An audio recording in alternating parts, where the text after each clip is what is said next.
So this is kind of the nature of entrepreneurship. You never just have a plan. You go through a door, you go through a door, you go through a door. You don't stop. Adapt, you pivot, you react, and you work your ass off. And then in 10 years, people look at you and say, wow, Adam and Max are geniuses. How do you get there? Vision. We didn't have vision. We had toughness. We have tenacity. What are your thoughts on fast fashion? I mean, I've seen these videos lately coming to my feed of just like this style now of trends going in and out and overproduction and killing the environment and lack of sustainability. And you see these mountains of clothes in third world countries just burning and not recycling and not upcycling or any of that. Like, this is a real problem.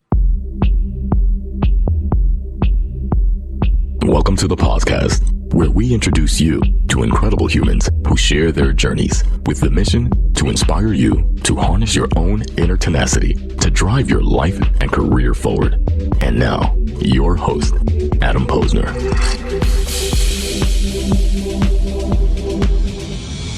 Hey, everybody. Welcome back to the podcast, where I bring you the best and the brightest in the world of business, marketing, and personal growth to help you harness your inner tenacity and drive your career forward. Folks, I have a great guest today. Max Israel is the founder and CEO of Ychroma, the award-winning Lisbon-based fashion brand reshaping the luxury market for Gen X and Boomer men. I definitely fall right into that one. Known for his mature skate and surf-inspired roots, European craftsmanship, and obsession with innovative textiles, Ychroma has garnered global acclaim under Max's leadership. A former tech founder with a history of exits, Max brings a rare blend of creativity and strategy to the fashion world, building a brand that celebrates male midlife reinvention and promotes a century-long approach to living well. We have a lot to do, and you know what? I'm just going to talk for a second here before we jump in. First of all, Max, welcome to the podcast. Thanks for having me. This has been a long time in the making. I'm going to tell you why. I have been admiring your brand for a while before I reached out. And kudos to your social media, paid media team. It got on my radar, got on my Instagram, got into my feed, and now I can't get rid of it. Really, I'm not going to X out of it because I love it, but it got into my feed.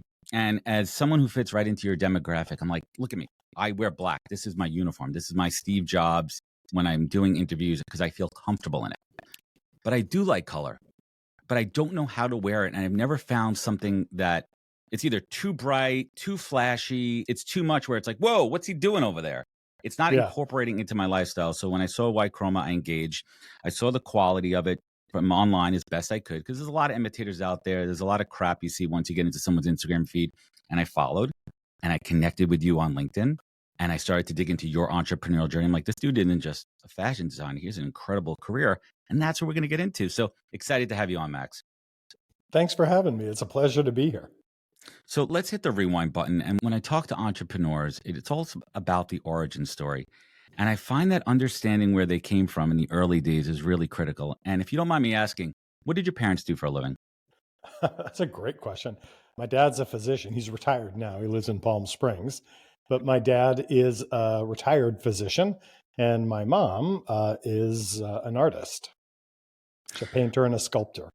You know what's so funny about that? My dad, both my parents, New York City Board of Ed teachers for years. My dad was an artist, classic MFA from Pratt, wood sculptor, and went into New York City Board of Ed, art teacher, science teacher. My mom's a reading teacher. My brother's in education. So like, how the hell did Adam get into marketing and media, now a recruiter? Where do you think that entrepreneurial spirit came from? That's a great question. I have a tendency to think that the desire to be an entrepreneur has a lot to do with the desire to have agency, or maybe a little more agency, control over your own life and control over your own outcomes than other people, right? And this ability to control your own time, what you work on, what you do, and make that change to reflect what you need as you get older. I think that kind of desire to have extreme agency, as an entrepreneur, you and I are both entrepreneurs, you know what the cost of being an entrepreneur is, right? You have extreme accountability. And I think there's something to that. And people who want the extreme control over their lives, the extreme agency, and are willing to put up with extreme accountability, i.e., if there's no money in the bank, you don't get paid, and you're the last one to get paid. I think that's what makes an entrepreneur. You really hit the nail on the head. And for me, it was 10 years ago when I shifted out of the 9 to 5 after almost 20 years and into recruiting and understanding that I needed to create my own success. And if I don't go out and kill what I eat, no one's getting fed. And No. there's a drive to that, right, Max? Like there's a drive, Yeah. like you have a responsibility, and we'll get to it, as a business owner. You have Yeah, you got employees. mouths to feed, man. You have mouths to feed there. So, Yeah. but I want to hit the rewind button for a moment. Let's stay in this is your life, Max Israel, time clip here, tech. And we're hitting the rewind button. And like, what was the scene when you got into tech? Where were we at? Were we at like Internet 1.0, bubble bursting? Like, what drew you to the tech world? You know, I missed that boat. I couldn't tell you why I missed it, Adam, but I remember my first business was a business called Bridge House Foods. And I had my own brand of industrial food ingredients. I made those in the US and Canada, and I exported them. All my customers were in a dozen countries overseas. But I was an early adopter of technology. My dad, bought me an IBM PC when they first came out. I just couldn't tell you how the hell I didn't, start a tech company. It's the weirdest thing, but I started, I think I was just like a year or two too soon for that. And I started a completely different business. And so what happened was, as time went on, I had my first business, which I built and sold. I owned a retail chain. And part of the way through my experience of having a retail business was that I needed a way to get feedback from my customers. There was nothing out there. And so I hired a programmer. I just couldn't figure out, I had a half dozen retail stores. I couldn't figure out how in the world I could predict the quality of customer experience, right? I'm not there every day. I can't be every place at once. Right. And so I hired a programmer, and I created a survey online that my customers could take. And I didn't want the data. I wanted the data to go directly to my employees. And a couple of funny things came from that. The first is my customers loved filling out my little survey online. And I realized why most people don't like filling out surveys. What was the incentive there? Nothing. But dude, you got to realize this was maybe the first real-time survey in the world. Like before we were inundated with feedback surveys. Like I go get an oil change and I'm getting a freaking text message. You're getting customer service. Right. People like delete. It sucks, right?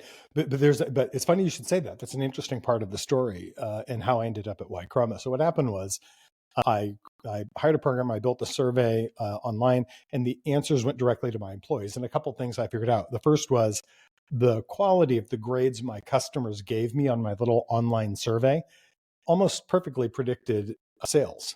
And the second thing was, if I just showed the grades to the employees, I didn't do anything tricky or fancy. I just showed all of my employees their grades and how they benchmarked. All the grades got better. And my customers started calling me and saying, hey, I'm one of your customers. I saw your survey. Your employees are big fans of it. Can I license it? And I said, yeah. And I wouldn't, I wouldn't shut up about it. I was just so excited. And my wife at the time, my ex-wife, Beth, who was my great friend of 25 years, at some point, I think just got sick of my shit and basically fired me from that business and said, go build the software business and I'll carry the load, which is what she did. And then I went out and built this software company dedicated to surveys, which is kind of the first step. But the second part, Adam, that I think is what you're really getting at is what the hell with the surveys. About 3 years in, I realized, if I had met you at a party and I explained what I did, you'd say, that's so cool. But then the world got inundated with surveys. And if you said, what do you do? And I said, I make online surveys, you'd start looking for someone else to talk to. And at that point, I had to reinvent my survey business to go from surveys that look like the SAT test to something beautiful and interactive. And my strategy was build a tech company that created surveys that blended some very good technology with art and behavioral science. So that UI, the surveys UX, were the design, yeah, exactly. the tech, right. And there was storytelling there. So you had to understand what makes a story that hooks somebody. You do all the things that Adam would do. If you wanted feedback from somebody that you work with, you wouldn't just roll up like a crazy person and say, how am I doing? You would look nuts. You would show up and you'd get them to invest in you and the story by telling some things about yourself, what you're trying to do. And once you gained their goodwill, then you could safely ask them and they would tell you.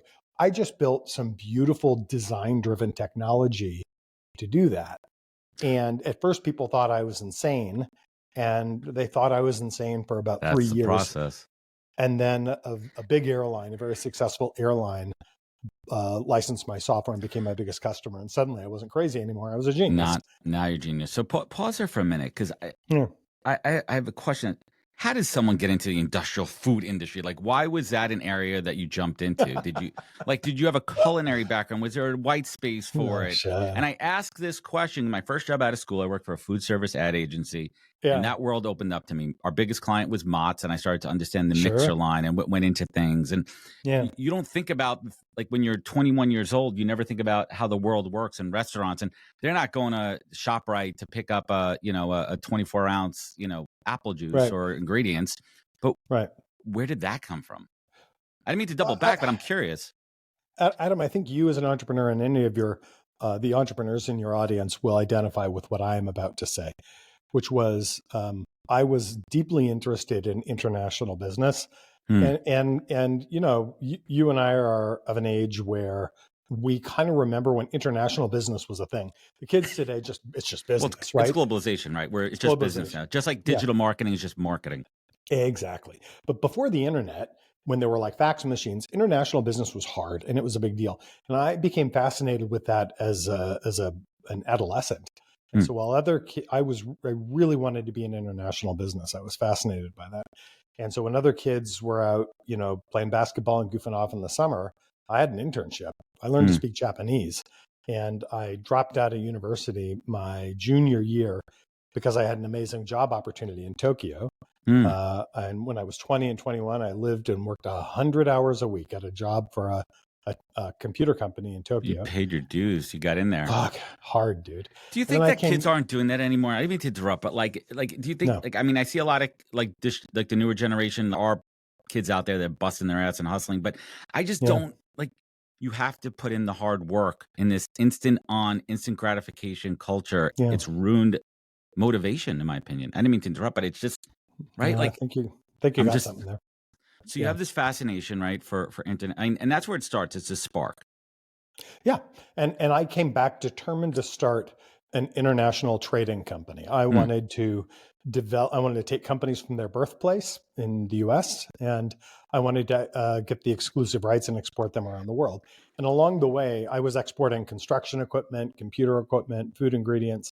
And Hmm. along the way, I had two big revelations. And when I say along the way, like, and I remember I'm just a kid. I was 23 at this point. I founded the company when I was 22. By 23, 24, I was starting to see a picture here. The first was that I needed to specialize in something or I wouldn't have any credibility. And I could see that the US was an amazing producer of food products and food ingredients that the world needed. I could see opportunity. And the second thing I realized was that I needed to own the brand. Otherwise, I was just somebody's rep. And so I Hmm. went to all the factories and I hired a wonderful graphic designer. I don't think he's designing anymore, but he was famous. His name is Bob Rankin in Seattle, and somehow talked him into designing a brand for me, which he did. And I went to all my factories and said, I'm going to be the brand now and you're going to be the factory. And they said, okay. And for the next dozen years, I built a really neat business exporting my food ingredients. So this is kind of the nature of entrepreneurship. You never just have a plan. You go through a door, you go through a door, you go through a door, You don't you stop. adapt, you pivot, you react, and you work your ass off. And then in 10 years, people look at you and say, wow, Adam and Max are geniuses. How do you What get there? vision? We didn't There, have vision. We had toughness. we have tenacity, and there's, Yeah. and I wrote this down. There's this common thread after 410 plus interviews at this point, speaking to incredible entrepreneurs like yourself. There's Yeah. this trait. There's this trait that I hear. It's this thread, and it's an acronym I call FIO. FIO. Figure it out. You're I always love striving that. to figure it out, Max. Love it, Figure love it, it love out. it. Like, how do I fix this? How do I create this? How do I get this? It's ingenuity, and it's not being complacent with what you have or have built. It's listening to the market, listening to your customers, listening to your gut, and you get us there. So you build out this company and take us to IFS. You built out this, still going, right? So what happened was I had the food ingredient company. Beth and I have three kids together who are now in their 20s, but we had three little kids and we were going to our neighborhood Gymboree playing music center. Gymboree was Yeah, of wonderful. We course. loved it. But one day they told us they were going out of business and closing the door. and I was tying my daughter Lauren's shoes. And what I didn't realize at the time, by the way, I don't, people with kids, you realize how hard it is when you have little kids. Beth was just hanging on to her sanity by a thread. We had 3 little kids under 6, all this, and Gymboree was kind of that. Yeah, but Gymboree was the thing that kept her sane, right? It was a timeout. And it was a timeout. It was great. And so I'm tying Lauren's shoes, and I said to Beth, "Oh, I went to pay the bill," and they said, "We don't need to pay it. They're closing shop." And Beth said, without even moving her lips very much, she was like, "Maybe you should think about buying it." And if you'd been married for more than about 5 seconds, you knew that was a direct frickin' order. That was a command. That wasn't a question. There was no question. There was no debate. There was a menacing threat. We're buying this place. We're buying this place. And Beth's very smart, knows how to see an opportunity. And so we bought those and ended up rolling up the whole kind of Puget Sound area around Seattle. Wow, that's incredible. But like, did you guys know anything about franchises at that point? No. Or did you have to learn what the franchise model meant and understanding the economics of it and the way financially it works out?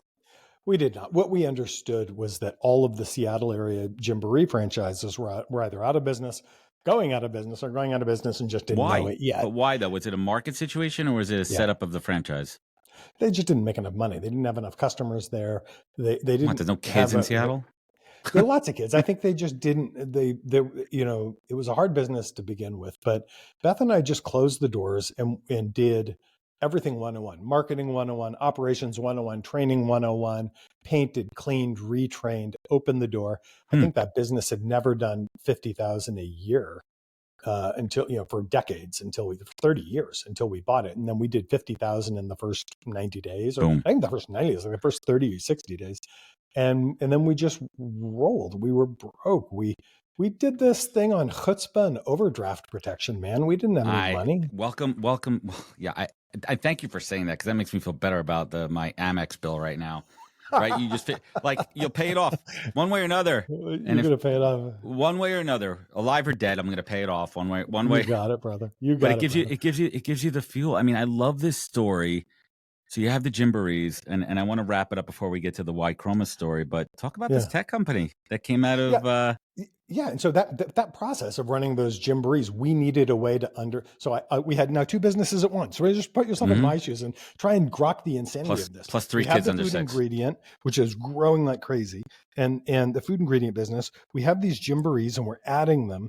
I needed a way to get feedback from our customers, so I started this little software thing. It was really just a side project, right? And then the Gulf War happened, right? And I'm sorry, the Iraq War happened, and right. Everybody the Gulf War was in '92. I'm like, it was way back. This is the Iraq. You're not that old. Yeah. No. But everybody knew this was going to happen. People talk about foreign policy stuff. I can just tell you, everybody doing business in the region, doesn't matter who you are, we all knew sooner or later Saddam Hussein had to go. Nobody living there or working there was under any illusion. Neither was there. Was a cauldron, right? Mm-hmm. It was, yeah. What happened was that for about 6 months after the war started, you couldn't get container ship space. And I basically went out of business. Bridge House Foods went out of business. I sold the business to my suppliers and enough to clear the decks. And now Beth and I went through some very hard years. We're broke. We have no money. We have all of these Gymborees. We have all of these employees. I go to bed every night knowing exactly how much is in that bank account. And to this day, on the 20th and the 5th of the month, no kidding, I still wake up with my heart beating a little faster, because those are payroll days, right? And so what happened was we're in this situation where we're just fighting to stay alive. We're constantly 30 days behind in our mortgage. I had this really interesting software tool that I realized could be a business. And a lot of people would have said, fold, get a job, do something, but we just doubled down. And I started, trying to go out and sell to get other people to pay to use this software that I had built, and we just kind of worked through that, and along the way, the software business became a bigger and bigger and bigger business. Does that make sense? Of course it does. And so it's finally, funny how that works. Huh. It is, and then we sold off the Gymborees. And I just focused on the software company was called Customerville, and built that business over more than 15 years. And in 2021, IFS I think it's public. I don't know if it's public or not. I don't know if I can say it, but I mean, they paid me a 8-digit number for. It paid a huge amount of money for. So it was a wonderful moment for us, right? This thing that was an afterthought. Let's right? talk I about think it was an that moment, afterthought. right? Like Yeah. the financial. I mean, every entrepreneur and founder, the ultimate goal for most is an exit. I shouldn't say ultimate goal, right? Yeah. Everyone kind of thinks differently. Some do it for longevity. Some people think, I want to exit and build what's next, see what's coming up next. But that moment when you sold it, Yeah. what did that feel like emotionally? Did you feel like you were losing a child or gaining an opportunity to build what's next? Oh God, what did that feel like? It was intense relief. I mean, this was the pandemic. It was in the middle of the pandemic. Do you remember Russell Crowe was in that movie Mastering Commander? Do you remember Yes. that movie? There's that opening scene. For those of your listeners who aren't familiar with the movie, go out, stop what you're doing after this podcast. Go watch it or read the books. Amazing movie. In the opening scene of the movie, he's the commander of a ship and they're attacked by pirates and he gets knocked down and he's concussed. And he hears his ears ringing. He can't see. He's standing up and they're cannon. It's terrifying. It's amazing Ridley Scott cinematography, right?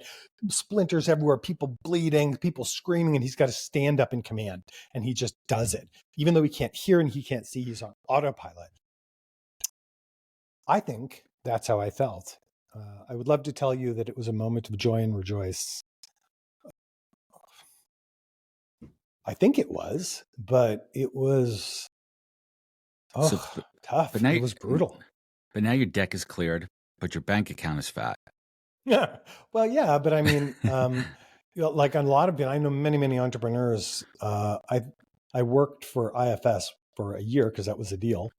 And IFS is one of the best managed organizations I've ever seen. I've seen a lot of corporate environments, but I was counting the days. I need to be an entrepreneur, and I had this vision for reasons we can discuss about starting a different kind of fashion brand. And it was, there really probably wasn't a choice. It was going to happen. So I built this beautiful designy, arty software company, probably drawing on the surgeon father and the artist sculptor, mother parts of me. And now we're getting to the good stuff here. Now we're getting deep here. So people think of me as a CEO, tech CEO. I'm not. I'm a glorified creative director, basically, who knows how to run the business. And you've always, yeah. But you've had this passion for aesthetics and pride in how you look and how you present yourself in public. Well, where was that first seed planted of, I would love to create my own line, my own designs? How far back was that seed? Was that something that was always kind of in the background, or did it really bloom in this moment after the exit? Oh, I can tell you exactly the moment. I know the moment. I love clothes. For years, part of my personal brand was wearing a suit. And because I don't know how many of your listeners know this about me, but well, they'll find out now. They're going to find out now. But most of my adult life has been spent in Spain. So in my late 30s, Beth and I had the genius idea of moving to Valencia, Spain, with our 3 little kids, and we ended up staying there. And so I have dozens and dozens of suits made by the person Agustin Garcia, who I regard as the finest tailor in the world alive today in Madrid. And I had dozens and dozens of suits from Agustin Garcia. They're beautiful garments. And that was part of my brand. If you met me on the street at any time in for almost 20 years, I was wearing that, right? And then during the pandemic, there just something happened where I realized I was always the only man in the building in a suit. Unless I was meeting with a financial services client, because some of the biggest enterprises in the world use my company's software. And as a CEO, I'd go meet with these people. Very often, I'm the only guy with a suit. But that was okay because my suits were cool and it was part of my brand. But I knew that had to change. When I went to change my look, I was really disappointed is an understatement at what's out there for men. The business, the world wants men to, especially like around 50, they want you to kind of fade into the background. It's a youth obsessed culture. Older, men older than their 30s are really encouraged to wear navy blue and gray and stuff like that. I didn't want that. And so I had a home at the time in Paris, and I was there and I was watching an interview with the chairman of LVMH Group. And Adam, these guys are Louis Vuitton. Yes. This is among the richest humans in the world, by the way. Bernie, Chairman right? yeah. And the journalist asked him, like, wow, I can't remember what sales were at the time. It's in the, it's an enormous enterprise and many, many, many billions of dollars. And he says, what's your game plan? What are you going to do in the next few years? And Bernard says, I'll tell you, I think we're going to double the business. And the journalist was gobsmacked, right? But Bold to his credit, statement. it was right. And he kind of gets his act together, and he says, so how are you going to do that? And he goes, well, I'll tell you, I think it's mostly, people under the age of 30. And I remember thinking, I've made pretty good money for a long time. I have 3 children. None of them are wearing $1,000 sweatshirts. So something is wrong here. And I went out to dinner and I sat down and I sketched out the idea of a brand that was kind of mixing, this kind of skate and surf and BMX and snowboard culture that, if you're my age, you came up in that, right? The kids today like to wear Vans and wear these kind of, at least kind of brands from back in the day that are vintage and cool. Champions coming back. Exactly. But we literally invented that. That was literally our stuff. Starter jackets, champion sweatshirts. That was my generation. Totally. They don't even know, though, that was that we invented that. Right. Yeah. And so I wanted to create a different kind of brand that would help men wear color tastefully. I needed men to look more casual, but never look down market. And I couldn't find anything like that. Like things that were cut and colored for a guy who wasn't an 18-year-old swim team captain, flattered his body. He could wear color well and not feel like he was a child or a clown or something. Right. You don't look like you're going to a 3rd grade dance, right? You're not. Well, I'm going to use that. That's a great line. I don't know. Say 6th grade. 6th grade and 3rd graders aren't. Yeah. 6th grade. Fine. Yeah. And so I resolved to do it. And I think it was 2020. I don't remember. That was probably 2020, 2021. And I just knew I had to do it then, and I couldn't get it out of my head. And today, Ychroma is what it is. That all came back to that back of the back of the napkin. The back of the napkin is usually a euphemism. This was literally the back of the napkin at my apartment in Paris. And today, let me tell you something. It's not back of the napkin. I've had and I don't know if you're familiar with Budara. He's ran 11 Madison Park here in New York. He's one of the top hospitality experts in the world too. His idea was back of napkin too, and there is really some. Yeah. You never know when inspiration is going to hit you. You never know. So I want to talk about starting this company, but first and foremost, I think it's critical where the name comes from. Why Chroma? I'm gonna tell you that, but first, I just remembered something. The idea for my software company was written on the back of a barf bag. I was on an airplane and I had this idea, hey, if I could create a survey and create a dashboard that my employees would see in real time, and I think I might still have the barf bag somewhere. So back of the napkin, back of the barf bag, when that hits you guys, you grab whatever you got, write it on the back of your hand, write it on your buddy's shirt, do whatever you do, but capture that idea, right? Don't let it go. Don't let it go. So now, listen, and this isn't like your first rodeo, so you know how to build a business, and you also know that there's identify a market, identify a need. Yep. You were the ideal customer. You are the ICP of this product. You were designing a brand for you, so you could have something to wear that you're proud of, that meets the aesthetic, the quality, and the emotional connection. Where I feel fucking good in what I'm wearing, and I'm confident to wear color. Right. And I talked about that before. For me, like I've colored T-shirts. I have a couple of items that are colored. But for me, I never feel comfortable being bright and bold. And now on the other side of that, my friend Chris Adamo, 30 years plus, years ago, I think it's been 4 years now, 5 years maybe, someone gave him a Jam shirt. Remember Jams? Yeah. Like the skater surfer shirts, like their Hawaiian kind of shirts. Yeah. He's embraced it, where I think for 5 years straight, he's worn a Jam shirt every single day, and that's been his brand. And he embraced color and boldness, and it's also been a conversation starter for him, an icebreaker, and he's embraced the brand there. So let's take back to the early days. I mean, now we're talking, 4 years ago. You have an idea, you understand manufacturing, you understand process, but what was that first kind of hurdle or speed bump, Max, that kind of smacked you in the face a little bit? Maybe a hypothesis that was proven wrong, or something about manufacturing or distribution that was a challenge in that early days of getting this brand off the ground? Well, I think that's a good,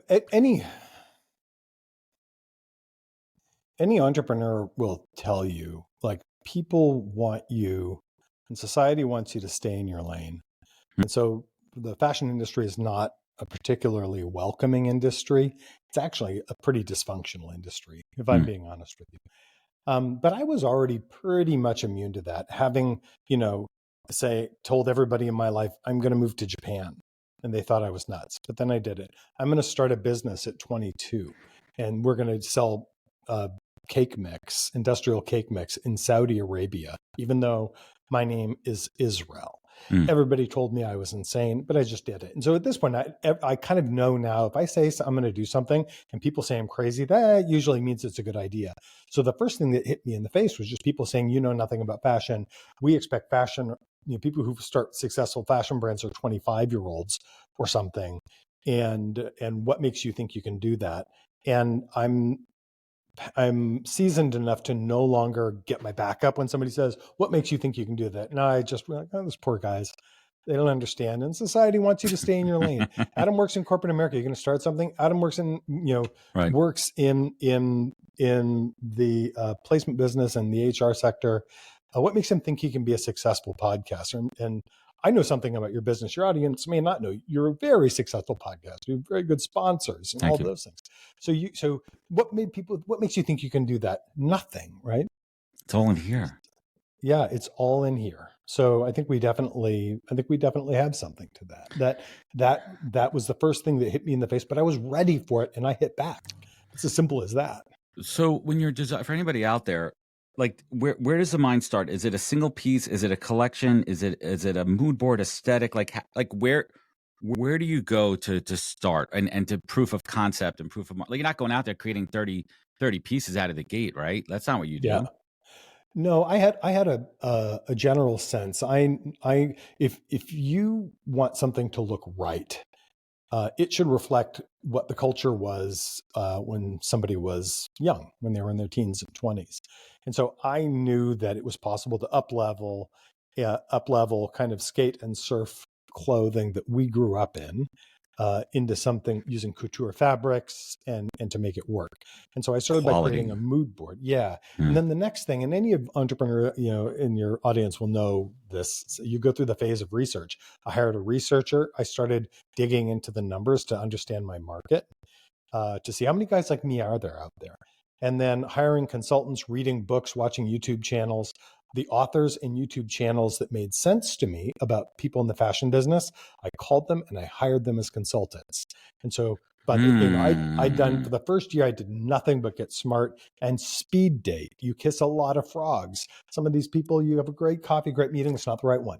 And then you're always going to get lucky. And one of the luckiest breaks I got was I was introduced to a wonderful designer named Nikolai Pachev, Nicky. Nicky's an award-winning designer. He's on the faculty of a famous university in Sofia. And for people who don't know, I'm in Europe right now. I'm in Lisbon and my life is in Europe. So that's how I got to meet Nicky. And you're always going to meet that powerful, catalyst. Nicky was one of those people. He's my best example. And so immediately I went from getting researchers, getting points on the board, getting smart, and being willing to be a beginner to starting to put together my core team. And then with Nicky's help and Nicky's guidance, I was able to put together kind of our launch line. And with some other help from wonderful collaborators, including our dear friend Laura Jean in London, we were able to kind of fast track what would normally take a decade in terms of supply chain relationships and meeting factories, going to meet them and looking them in the eye. And they took me seriously. Now I had to invest. If you're going to start a fashion brand, be ready to write $1 million plus check. I can just tell you that right now. I mean, samples, materials, inventory, like trial and error and inventory. Everything. But let's kind of hit the rewind button for a moment here. Before that, like, you have to proof of the market and the marketing strategy. Let's lift up the hood here. And what was the plan? Solely direct to consumer e-commerce versus retail. What was the thoughts and approach here out of the gate? I want to own that. Having come from, a decade and a half in the customer experience management business, that's what my software did. It helped companies understand their customer experience and improve it. So I had a razor sharp set of instincts around what makes a great customer experience. And I'll just tell you right now, I have no interest in selling it through retail stores. I want to own that customer experience. And I'll tell you why. Ychroma, which by the way, I think you know this, your listeners may not, is that Ychroma is a play on words.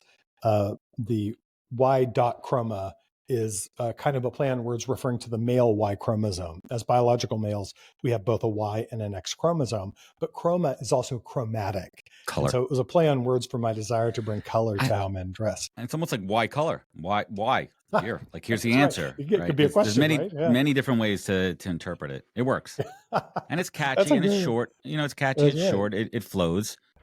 Because the Y chromosome is not intuitive, and you're like, oh yeah, the chromosome too. Like the first time I saw it, I literally interpreted it as Y color. Yeah, that was my first take on. That was my first take. Maybe there's a little marketing head in me or something. And we talk about the colors too. I mean, we're gonna get to that in a moment here. Hey everybody, Adam here from the Podcast. Today's podcast is brought to you by the team at Fountain. Fountain is your full-service frontline workforce management platform. I have to tell you, Fountain's offerings are some of the most robust I've seen for any product in the space. They offer full solutions for hiring, managing, and retention. They are truly a one-stop shop focused on the frontline workforce. They also create informative content using their data. For example, they analyze a bunch of data from their fast food chains and created a trend report you could download now on their website. They also have a new ebook out called Frontline Voices. There's a lot to dive into. Certainly check it out. And you could learn more at fountain.com, linked in the show notes. Thank you. Going back to the initial investment, like you're thinking about the pattern and ownership, and you're getting, what were those first couple of pieces? And anyone out there, obviously go to the link, go to ychroma.com. We're going to link it up. We also have a special offer at the end for everyone listening. We'll get to that. But like, was your head all over the place, or how did you narrow in on a palette to start with? So maybe you're, baby feeding folks out there, or did you come out of the gate strong and be like, here's a freaking rainbow, guys? You got to come out of the gate strong. I don't want to. What's interesting is women will have, let's talk about the market. Please. Women will have 20 brands in their closet or 30 brands in their closet. A man will have 3. I don't want to sell the guy a shirt. I want the whole closet. I wanted to create a system. I know this sounds nerdy and not very fashiony, but I wanted a system. I wanted to be, my customers are the same guys who, if they decide to buy a snowblower, are going to watch YouTube videos and educate themselves. And then they're going to spend a bunch of money to buy the snowblower made in Iceland because it's the best one in the world. Right. Like water filtration systems. I have friends like that too. They're like skiers. They're like, no, this is a custom made. This is the best of the best.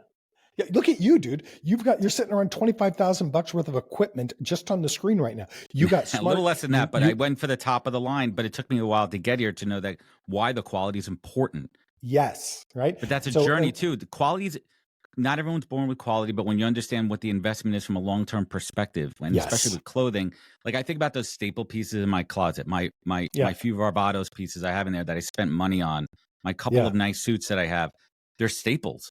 And when I wear them, I feel good, and I feel like great. I'm wearing, like even right now, like I'm wearing I went in the last couple of years, t-shirts, all Saints. They fit me well. The quality is there from that perspective. It's a good price point for me, and I feel comfortable. But now I'm ready to take it up a notch.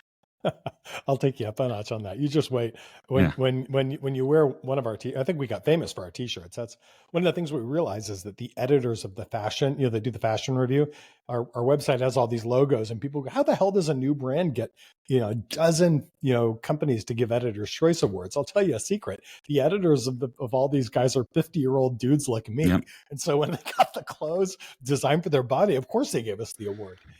But the market thing is so interesting. The fashion industry is an enormous industry. Depending on how you slice it, it's $1 trillion business. What's weird about this is men who have, if you look at a chart that shows how much money you have, you're a 20-year-old, you don't have any money, you don't have a pot to piss in. Right. We're not talking about trust fund babies here. We're talking about average 20-year-olds. The regular guys, right? And so, as the next decades go by, that the number that represents your kind of net worth goes up and up and up and up and up. And if I also put on that chart how much you spend on how you present yourself, on your clothes, that number also goes up and up and up and up and up until your 50th birthday.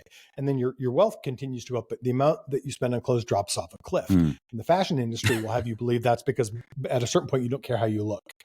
right? You don't care how you present yourself. And so they just block you out. So the fashion industry really has, you look at the models, they're all 20. Yeah. Nobody cares. And so I thought that's wrong. And when we dug into it, what you realize is that kind of men 45, 50 and older, right or wrong, some of these are households and some of them are just men, control the vast majority of discretionary spending in the world. And yet they are totally blocked out of fashion. There's no fashion brand for them. They should just go straight to grandpa clothes. And I thought, well, if I can speak to that as a founder-led brand, and I can say, and remember, Adam, this isn't just about clothes. This is about the idea of, hey, you're 50 now. Are you going to quietly go away and fade into the background and hit the shuffleboard or the golf course or whatever and glide path to death? Or have you looked at your actuary table and realized that you're statistically likely to live well, vigorously, to be 100 years old? And are you going to go surprise people? Are you going to have a second full-throated career? Are you going to pivot and do some things that shock and change people's opinion and views of you? Are you going to continue to accelerate? If you are, then goddamn it, dress like it. They should see you that way. And that message, which came right from my heart, it's exactly how I feel, really resonated with these guys. That's why the brand just took off. All of a sudden, all these guys who had no brand they identified with, they weren't satisfied with their clothes at all. Suddenly they realized, here's a founder looking right at the camera saying, this is awkward for me too. I'm an introvert. I'm not an extrovert, but I'm going to tell you what I'm doing. And this is why. And I'll show you everything I'll make. I'll turn the stuff inside out. I'll show you every little detail we sweat over. And people went bananas for it. Yeah. I mean, you take a look at the website too. And I think, well, first of all, it's a great website. I mean, I'm looking. So I have it down here because I want to talk about a couple pieces. And this geisha jacket, by the way, is killer. And I want everyone to take a look and understand what we're doing here, what he's doing here, right? Yeah. The team is put together. It's a design aesthetic where it's a piece that people are going to talk about. They're going to notice you because you are standing out, because you're standing out in a sea of sameness. Right? Ooh. Like you're standing out in a sea of sameness right now, and it's representing you. It's representing the quality there. And when folks that are listening, I hope that you're clicking on this website as I am talking about it on the show, because I'm doing the same thing now. And there's colors that are in your face. It's colors that are a little bit more muted. And it's also about trying to embrace this concept of finding your style and taking chances and kind of figuring it out here. You have this anecdote about the yellow sweater touches on cultural norms and role models. Could you explain that to everybody? Because I think this is a really good peek into what this is all about. Sure. I love that yellow sweater. I think that's my favorite thing we ever made was that power cable sweater in Spectre yellow. It became sort of, it was on some of our packaging and some of our media stuff, and it became widely associated with us. And I'll answer this in two ways. If you want to understand how men wear color, well, all of this comes, and I didn't invent this, by the way. I was taught this. Nikki, our principal designer, Nikki, taught me this. It all comes from military uniform history. So you imagine a pyramid. The broad base of the pyramid are camouflage colors, right? Naturally occurring colors, so you don't get shot. Right? You can blend in. They're navy blue, black, brown, olive, white. The mission was to not get shot. Men's fashion started with not getting shot. Maybe that's why the red coats were getting knocked out, because they were freaking wearing red coats. And I could see you. Terrible idea. I don't have night vision glasses back 300 years ago. I don't need it. You're fucking red. I could see you, and I'm going to shoot you. I'm going to load up my musket gun. You're giving me enough time because I can still see you. I still see you. You're not going anywhere. Hold on. Let me reload this thing. You're standing right there in white pants. Yeah. I think by the time you get around white pants are not good for military, by the way. It doesn't. They're really, really not. And wool, and they were made of wool in the summer. But by the 19th, 20th century, that's how military uniforms were, right? And then on top of that, the kind of next level up in the pyramid are colors that connote rank, right? Orange, right? Red, greens, things like bright greens, turquoise blue, rank colors for dress uniforms. And so when you see a guy that is wearing color and it just works, and the guy looks great, he's so well dressed. How does he do that? All he's doing, consciously or subconsciously, is channeling the pyramid. He's got a certain ratio and a certain coordination of these naturally occurring colors like olive, khaki, tan, blah, blah, blah. And on top of that, colors that add accent, so he doesn't look like confetti. And so we wanted to be able to explain that. We put together a half dozen color families that are named after cities I have lived in. And basically a guy comes in the door and says, I want to wear color. I don't know what I'm going to do. My job is to give him two things. The first is to say, well, let's look at a half dozen color palettes and figure out which is the right one for you. Explain the thing I just explained to you about the lineage of men's fashion being in military officer uniforms. And then right away, guys will zoom in and say, oh, I like the Tokyo color palette, or I like the Seattle color palette, or the Valencia color palette. And then the next step is, hey, I want to look at your closet. And when you ask me, well, Max, how did you figure out the right pieces? I took every single thing out of my closet, and then I designed what are the pieces I need if I wanted to have the perfect wardrobe. I would have these sweaters, these overshirts, these t-shirts, these pants for dressy occasions, these core elements, right? These and core interchangeable. elements. And then I wanted them to be a system where you could shut your eyes and grab two things, and you're always going to look hot, right? And when I say hot, I mean hot. Like there is this weird expectation that a guy, you pass 40 and you no longer own a solid, sexy look. Sorry, I don't know if I can swear on your podcast, bro, but bullshit on that. Please. That is total bullshit. and so by putting, explaining the color system and creating a color system a guy could understand, and you see the light bulb go off, and then understanding the pieces he needs, all of a sudden people just are ready to go. And you'll see these guys having a renaissance. That's right. And I want everyone to look. Like I'm on the site right now and we're looking at the collections, right? And as Max mentioned before, there's Lisbon, Paris, Seattle, Tokyo. You could take a look if you're just starting here and be like if I'm kind of looking at this off the record, like my comfort zone would probably be Seattle, but I'm kind of feeling this calling to Lisbon and Paris kind of like, and you could start to like wrap your head around like, what am I feeling? And like, how much do I want to initially start to step out of my comfort zone? Do I want to just go full spectrum and then like make a splash, or like, you know what, I'm going to dip my toes and maybe have a little bit of my comfort level and kind of get there. That's the beauty of it. So fast forward to where we are today, Max. How many years now since we started? 3 at this point? 4? It's pandemic? Yeah. Okay. That's right. How's growth? How are we doing here? We're doing great. I say we're doing great, but growth is its own set of challenges. Manufacturing and fashion is very hard. The pieces we make, everything is made in Europe. All the textiles are made in Europe. Revenue in 2024 was literally 4 times what it was in 2023. And so this, anytime you have a successful business, you have your own set of pain points surrounding growth. I'm in a building right now full of people, some of whom, honestly, the business doesn't need today, but absolutely they will need in 6 months. And so I'm constantly hiring ahead of the curve. So I have seasoned, qualified employees, so they can offer the, the most premium customer experience in the fashion world. By the way, the best part of this whole thing is meeting the customers. I talk to them. We talk to them on wardrobe planning calls. They can have a Zoom meeting. We talk to them. We figure out their color palette. We figure out what their lifestyle is. We get to know the guy, and then we give him a plan that says, here's your palette, here's your outfit, here are the pieces, here's how they fit together. Just today, I spent, and I try and join as many of these as I can because it's the best part of the gig. It's a real-time feedback. It's real-time, but also just you have to have your ear to the customer, right? You have to see, because that's a brand, like that's what brand is more than an affiliation. Like it's like this represents me. This is what I wear. Like I was referencing my friend Chris with the jam. Like there's an affiliation, and it's like I'm not saying it's a badge of honor, but it kind of is. It's like this. I feel good about this. Yeah, I feel good when I'm wearing it. I feel confident. I feel like I'm my best self. So I'm gonna rock it. And when you hear that, that's what drives you as a business owner, as a designer, right?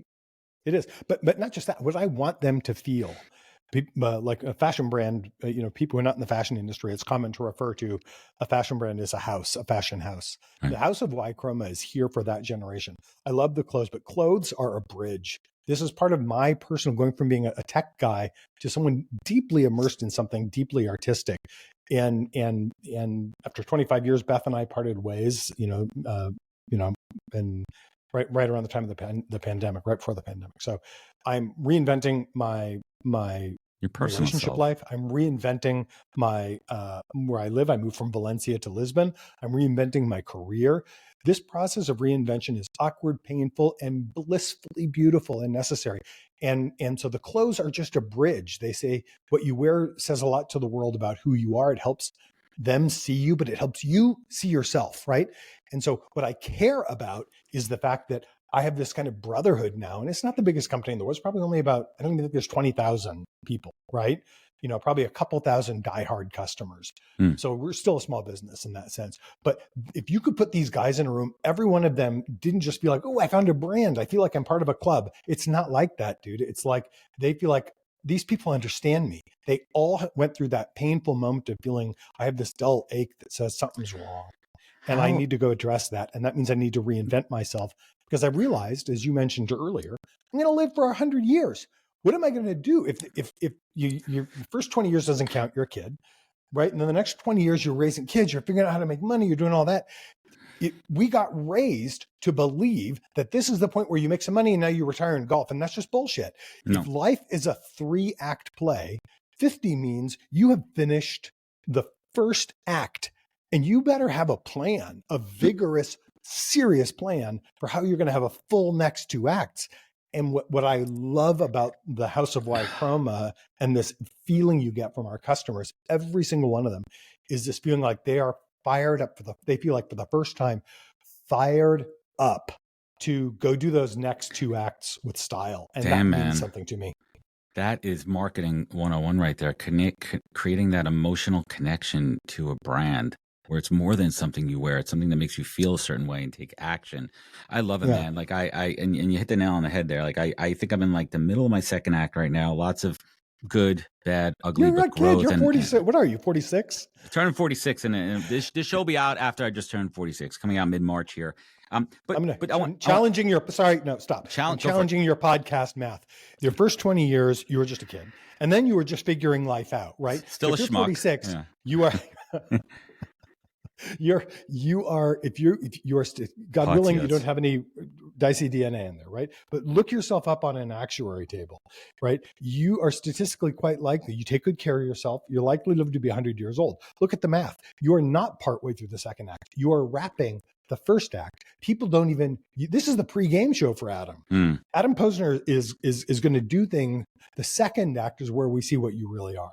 And I think people look around and say, Adam's finally arrived. He's got big sponsors. He's got this successful podcast we all listen to. No, you are seeing this. Keep your eye on Adam. Adam's going to have his second act and a third act that are going to blow all of our minds. And I don't ever let a guy get away with saying, oh, I'm kind of trying to figure out what my last putting act. It out there. No. We're going to manifest it. We're manifesting it. Because you know what?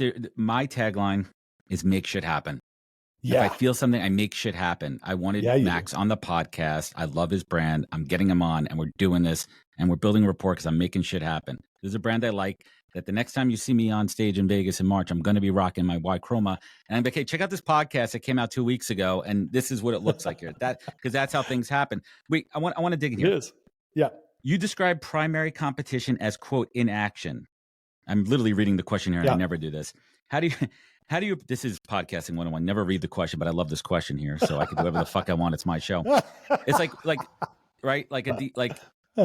One of my favorite, I grew up in the world of house music. One of my favorite DJs, a longtime legend DJ, Danny Tenaglia. In the middle of a set years ago, listening to him, he just plays the record. It was a great house disco track and he plays it to the end and lets it just fade out.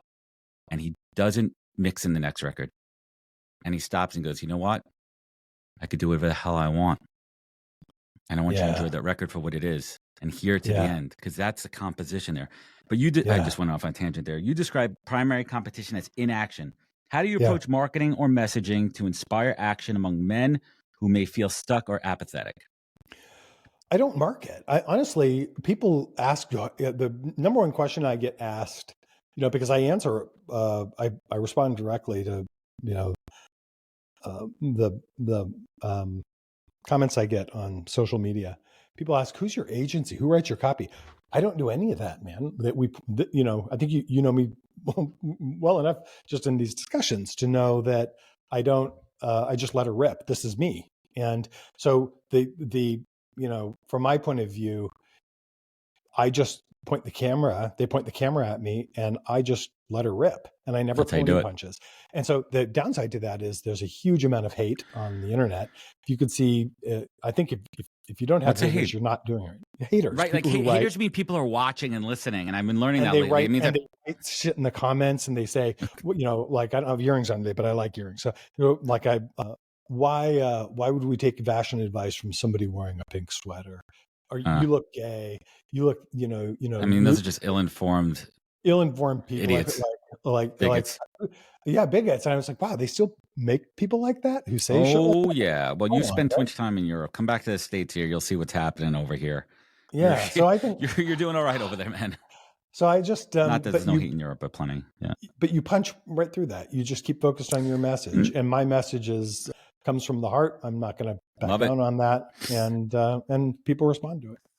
What are your thoughts on fast fashion? I mean, I've seen these videos lately coming to my feed of just like the style now of Yeah. trends going in and out and overproduction and killing the environment and lack of sustainability. And you see these mountains of clothes in third world countries just burning and not Yeah. recycling and not upcycling or any of that. Like, this is a real problem.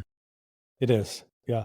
And the pollution from manufacturing. Let's not lie. Let's not beat around the bush. There's a lot of pollution created in any textile manufacturing. There's a lot of It is. secondary It's appalling. product. Yeah. It's appalling.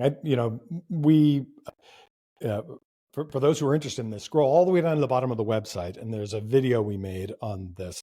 I think I'm the only fashion CEO in the industry to do this. I sat down and walked through every single step of how we produce things. Oh, I didn't even watch it. I see it right here. Yeah. Yeah, there was just this, there are kind of three angles. This one is, how are we going to make things without taking advantage of people? You talk about a t-shirt that costs $20 or something, just work the math on that backwards in your head. For that retailer to be in business, they must sell. They're not greedy. For them to make a tiny net profit margin, they have to sell for 4 to 5 times what they paid for it. Right. And so 4 or 5x. Right, 4 or 5x. Otherwise, they can't pay the rent and pay their taxes and pay their employees, etc. And so, how did this T-shirt get made somewhere and get shipped around the world, materials, labors, and everything for $3 or $4? Somebody is getting taken advantage of, right? And my customers would never, ever. My stuff's expensive. It is a real investment. It's not cheap stuff, but because everything is made to not just to the highest degree of quality, but we source ethically all of our fabrics here in Europe. Because 2 of the biggest polluters in the world are India and China, and that's where most fast fashion textiles are made. Yeah, look at your label, folks. Take a look at the label. Yeah, you may think like I bet you if I turn the label on this All Saints shirt, it's going to say Vietnam or somewhere else. Yeah. There's no way on earth that makes that if when you really drill down that you don't want everybody who buys my stuff and most of your listeners probably make enough money that they don't need somebody else to get screwed for them to get a deal on this. Well said. But then the other thing is just the car. Like, it's kind of funny. Like, none of our children can. I mean, children are brilliant. My children are fucking brilliant. They're all in their 20s. They're incredibly sharp people, but they can't even keep their rooms clean. Right? I don't know how they're going to clean the planet. My 12 and 7-year-old. Geez, I'm literally laughing right here. Yeah, but so we're going to leave them a dirty planet to clean up? No. And so my job here in that sense is recognize that that we only produce things where we can trace that supply chain as far back as we can and know that the supply chain is clean and ethical. I write a check every year to an organization called Gold Standard. We don't make a big deal about it. I never put it in marketing. I've never talked about it publicly before this moment. But I'll tell you, we buy a 30 kilogram Gold Standard carbon credit offset for every single garment we produce. And then the last thing is make stuff that's designed to last for years. Things like, some of the outerwear will last the rest of your life. If it needs to be repaired, I'll do that for free forever. If something goes wrong with it, I will take it back and upcycle it myself forever. I love that. Yeah. That's a customer service side, though, that you've been ingrained with since you started your first company. Because that's your core. That's a core of any successful business. Is right. Remember when all these big enterprise, they offshored all their customer service, third world, and what happened? People were fucking pissed. I'm an American Express Gold card holder, and I'm talking to someone in another country that I can't even understand. I'm not trying to insult anybody, but that degrades the quality of your experience. And the companies were saving and making all this money, but they were losing customers. And then they're like, wait, shit. Yeah. That's a primary contact point of one of our customers. That has to be quality. That's how we keep and retain. You know what I think is sad about what you just said? First of all, Adam, you're right. You're dead right. Sadly, but true. I think that brands really flushed a huge amount of goodwill and credibility. And to this day, when I say that our biggest obstacle is inertia, right? Inaction. I don't look at other fashion brands and say, oh, it's my competition. I look right through them. They don't exist. The only thing that exists is my customer. And is he going to walk out the door feeling better today, feeling great about Right. how he looks? And is that going to translate? The number one thing is that he looks at my stuff and very often they go, is this guy AI generated? Like, is he a real guy? Because there's so much cynicism. This can't possibly be See an real. avatar? But they really think that. And so when I text, anytime I see a new order come through, I'm like, this sounds great. I'm like in the bathroom, or like I'm on the treadmill or something. And I see a new order. I don't recognize his name. I can see this for sure. I will send him a text directly. And they're like, is this really Max? Absolutely. I'll send him a selfie. Like, tell me what I see. We welcome to the house of Ychroma. That thing you're talking about where companies offshored a lot of things, created cynicism and distrust. And it's such a shame because now we got to go back. Brands like Ychroma have to show we're the real thing. We have real people who care about your outcome. Uphill battle. It's an uphill battle. It didn't need to be. But also some people aren't meant to be your customers, right? There's a target where they haven't been exposed to your brand yet, and those are going to be customers. And some people, and I'm learning this too, not everyone is meant to be a customer. Not everyone's meant to be a friend. Not everyone, right? It's about, as you get older, you start to realize what's important here. So to that point, I never asked this one. I never asked this question. Again, I'm doing the thing I never do. If you could go back and give one piece of advice to young Max on how to be the best version of yourself, your style, confidence, or life, what would you tell 25-year-old Max? I never asked that cliche question. Jeez, I'm on a roll today. It is. When I was talking to my daughter, Lauren, about this over Thanksgiving. We were hanging out at my dad's house in Palm Springs, and she said, gosh, it's so stressful. Lauren's moving, she's a PhD candidate. She's moving. She's stressed about money. She said, when do you stop being stressed about money? I said, I was stressed about money every day of my life. Am I doing the right thing? Am I failing? And is it going to be okay? And like, she couldn't believe it. She was actually really emotional, upset about it. She said, you got to be kidding me. I never saw that. When you were raising us, you looked like you were having so much fun. I said, well, baby, I was having so much fun. But at night, I got to tell you, you're usually looking at the ceiling going, dude, I got to pay payroll tomorrow. I got that Amex bill. Adam's got his Amex bill, right? Right. Even when your business is going great, right? Just the thought of it. And so I would go back to my 25-year-old self and say, hey, keep clawing. Keep trying. You're doing the right thing. This isn't easy. It's not supposed to be easy. And I would remind myself of that. Max, when your day comes to leave this earth, how do you want to be remembered? How do you define your legacy? There are things I can tell you and things I can't tell you because they're still private. What are you open to sharing? What I'll tell you is that I want Ychroma. People say, who's your hero, Max? Is your hero Ralph Lauren, for instance? Ralph Lauren's a freaking amazing guy. Ralph Lauren should be anybody's hero anywhere in business, certainly if you're in fashion. But with all due respect to Ralph, who pioneered the idea of reinvention. Ralph was born Ralph Lifshitz. Mm-hmm. He's a Jew from Brooklyn. He's not a cowboy from Montana. He's not British aristocracy. He's a Jew from the Bronx. And he wanted to redefine himself. And my brand is about reinvention and this beautiful creation of the person you want to be when you're old enough to see what that is. Ralph laid the source code for that shit. So we should all tip our hats to Ralph. But if you want to know who I'm meant to be, if you want to know who I'm meant to be, it's Martha Stewart. Martha took the most boring, dowdy thing, this kind of dowdy vision of the old school homemaker, and she turned it into the best thing. And she created a fashion and media and homeware empire around that. Legend. And so today people know Ychroma as this really great fashion brand that's taken off, right? But what you'll see us do in the coming years and what I want people to remember for is building something like Martha built for men who are now going to go through their 50s, 60s, 70s, 80s, 90s in ways that no generation in human civilization has ever seen. And that for me is not just about fashion. It's not just about leather goods, the skincare and supplements that you'll see us producing just for these guys. It's not just about the media properties you'll see us build and the educational travel and experience around that, our own podcast. Yes. It's about creating a world that these guys think of as being a home where they are deeply respected and loved and seen. And if I do that, wow, that's what I want. I want those guys to say, the day I pass, first of all, I hope I'll be pissed if it's a minute less than my 100th birthday. I'll be furious. Don't right? worry, we're gonna have your head on ice. Don't worry.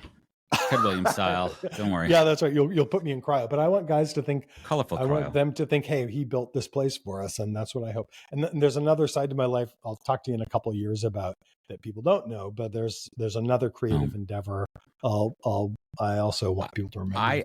I love that. I love that so much. And I'm going to put a pin in this one because I love boomerang guests. On Friday, I'm interviewing a guest that I've known for 6 years. She was one of my first 50 guests. And I love the boomerang because we recap, and we now have an accountable time capsule of accountability, right? We have a time cap. That's another fun fucking thing about having a podcast, Max. It's a time capsule. This is a living, breathing time capsule. So let's bring it home here. This is my encore that I come back on stage. I mean, I could close the show with what you just said right there because it was beautiful, beautiful. Max, what is the single greatest piece of advice that you received that you take action on every day? The single greatest piece of advice I ever received that I take action on every day. It's interesting. My Uncle Alan is if you're from Seattle, many people know Alan. Alan Israel is an attorney, probably best known for his work for Paul Allen, the Microsoft co-founder. But Alan is among the smartest human beings I've ever met. He and my father, two of the smartest people I've ever met. My father could have just paid for my university, but instead put money in trust and made me go to my Uncle Alan, Paul Allen's lawyer, with a budget every month. And I learned so much from Alan. But one day I watched Alan. I came into his office as he was engaged in a negotiation on behalf of a billionaire to build a sports stadium or something. And the attorney in the headline said something that was just shitty. And Alan didn't rise to take the bait. He was polite and civil and kind and made his point forcefully, but like a gentleman. And what did he say? He said, avoid gratuitous swipes. And I always thought a gratuity was a tip, but a gratuitous thing is something that's unnecessary. I had to go to my dictionary for that. He didn't tell me. He said, go find your dictionary and look it up. And this idea that there are so many things in life, and especially in the snarky world of social media, where we're tempted to be snarky and make a little swipe at someone. You deal with a lot of frustration, especially as an entrepreneur and a founder and a CEO. You deal with a lot of frustration. And almost every day I hear my Uncle Alan's words saying, hey, you don't have to take a little swipe at someone. Avoid gratuitous swipes. And by extension, I think what Alan was telling me is you can be a net contributor of kindness and good vibes and good energy in the world, even in the most competitive, in a fiercely competitive environment. You can be that, and I remember that every day.